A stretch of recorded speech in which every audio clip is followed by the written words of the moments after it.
நம்ம தமிழ் சினிமாவில் 2025 வரப்போகிற மோஸ்ட் அவைட்டட் தமிழ் மூவிஸை தான் இந்த வீடியோ நம்ம பார்க்க போகிறோம். அதில் 5th பிளேஸில் இருக்கிறது விடுதலை பாட்டு. இந்த படத்தில் சூரி, விஜய் சேதுபதி, பிரகாஷ் ராஜ், மஞ்சு வாரியர் போன்ற நடிகர் பட்டாளமே நடிச்சிருக்காங்க. இந்த படத்தை 2024 எண்டிங்கில் இல்லை 2025 ஸ்டார்டிங் விடுறதா படக்குழு முடிவு பண்ணியிருக்காங்க. அடுத்து 4th பிளேஸில் இருக்கிறதா நம்ம உலகநாயகன் கமல்ஹாசனோட தக் லைஃப். இந்த படத்தை மணிரத்னம் டைரக்ட் பண்ணுறாரு. அப்புறம் மியூசிக் டைரக்டராக நம்ம ஏஆர் ரஹ்மான் மியூசிக் போடுறாரு. அப்புறம் இந்த படத்தில் துல்கர் சல்மான், எஸ்டிஆர் போன்ற மிகப்பெரிய நடிகர் பட்டாளமே நடிச்சிருக்காங்க. இந்த படத்தை 2025 ஜூன் மந்த் வெளியிடுறதா படக்குழு முடிவு பண்ணியிருக்காங்க. அடுத்து நம்ம பார்க்க போகிறது நம்ம தல அஜித்தோட விடாமுயற்சி. இந்த படத்தோட ஷூட்டிங் ஒன்று தான் போய்கிட்டு இருக்கு. ஆனால் அந்த படத்தோட ரிலீஸ் வந்து பொங்கல் 2025 விடலான்னு இருக்காங்க.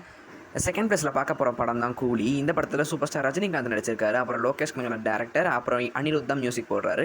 இந்த படம் எப்போ ரிலீஸ் டேட்டுன்னு தெரில. ஆனால் கூடிய சீக்கிரமே படத்தை விட்டுருவோன்னு சொல்லிட்டு படக்கூட சொல்லியிருக்காங்க. அடுத்து ஃபஸ்ட் பிளேஸில் பார்க்க போகிறதா நம்ம தளபதி 69.